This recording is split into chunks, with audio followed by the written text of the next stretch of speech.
destination is the stars.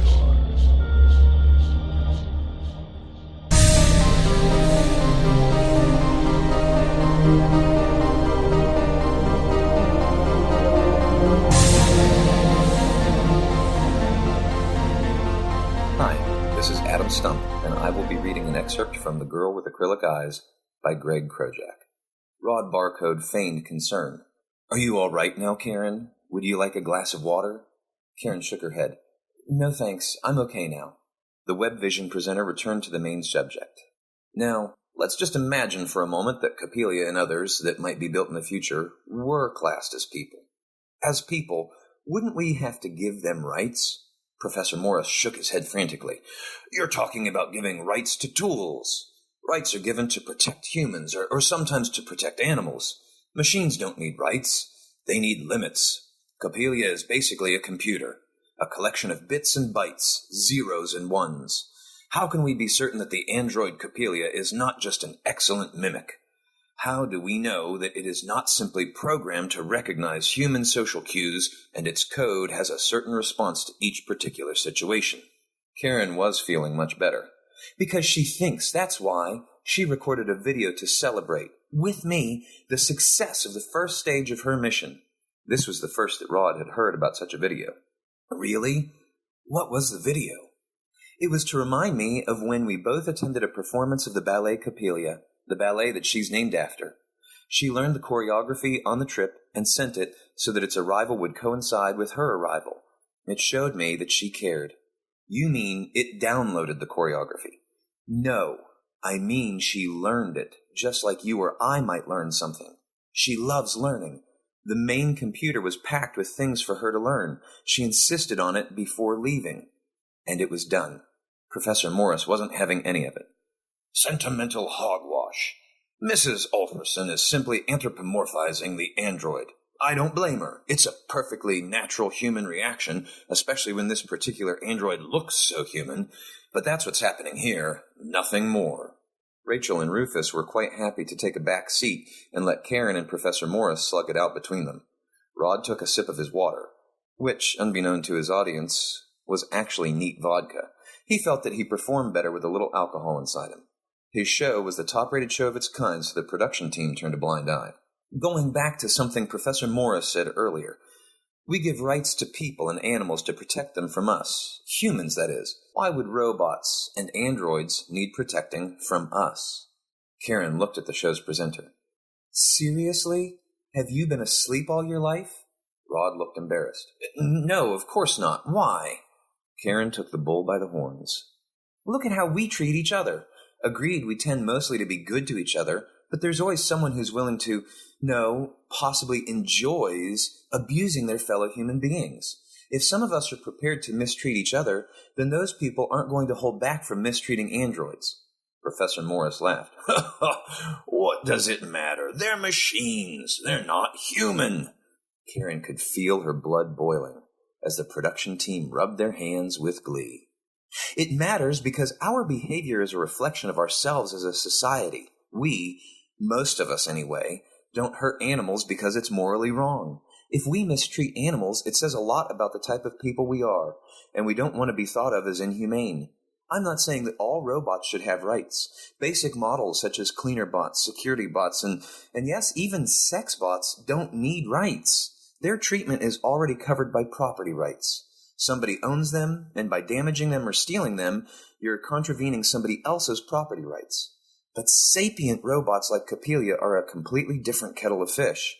Professor Morris interrupted Karen's flow. "Mrs. Alferson, you just said sapient robots, plural. Are there more androids like Copelia?" Karen had been expecting this topic to come up. "Professor, there will be more sapient androids. Copelia is the first, but others will follow.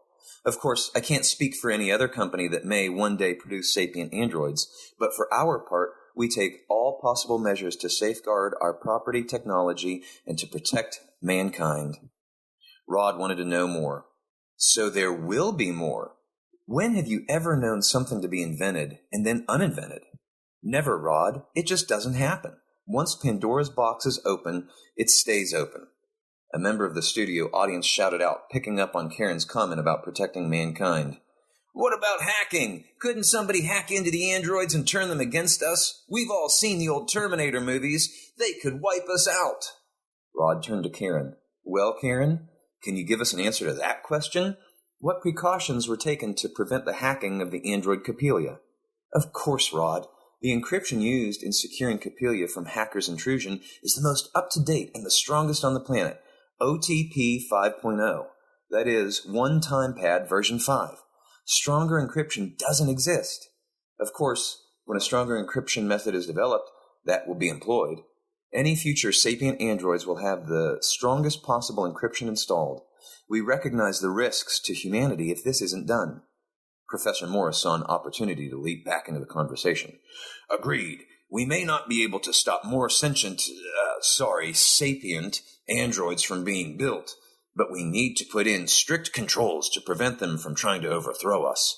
If we give them rights, we'll be undermining ourselves. If they turn on us, we'll be so tied up with red tape that we'll be beaten even before we have started to defend ourselves. Karen responded before the professor had a chance to say anything more. This is a new bridge that we're crossing.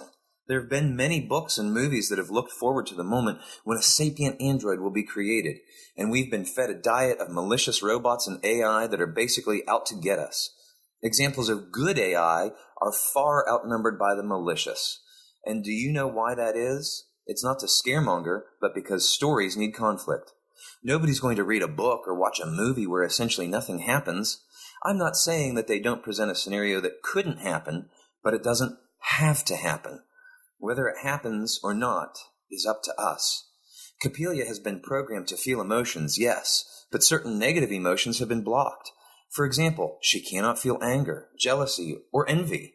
We aren't trying to replicate humans or even produce something better than humans. Coppelia was created to do something that humans cannot do. She was designed for a specific mission, a mission that we humans couldn't risk undertaking ourselves. She was programmed, yes, I said the P word, to learn from her environment and interactions just as a human baby would learn. But much like a human, she has continued to develop to this day. Rod tried to say something, but Karen was on a roll and wouldn't be interrupted.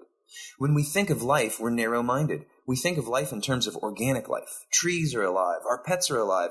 We, of course, are alive. But is being organic a prerequisite for life? I suggest not. There's a misquoted catchphrase of Mr. Spock, a character in a science fiction television series from the mid-1960s. It's called Star Trek. Has anybody seen that program? The question was addressed to the studio audience, and a large number of its members put their hands up. The phrase I'm talking about is, it's life, Jim, but not as we know it. Coppelia is constructed from inanimate materials, but her capabilities have advanced far beyond those of other androids. She is a walking, talking example of Gestalt. Just like you and me, she can feel and express emotions. She can relate to the world around her. She's aware of herself and is sentient. However, all the evidence points to the fact that she is also curious, and she learns. Not in the way that most computers learn, but she infers. Why would a machine desire to learn the choreography of a ballet the hard way, the human way? To my mind, Coppelia is sapient, and as such, she is life, but not as we know it. We give rights to animals, not equal to our own rights, but they nevertheless have rights. They have rights because we recognize animals as being alive. We should do the same for sapient androids.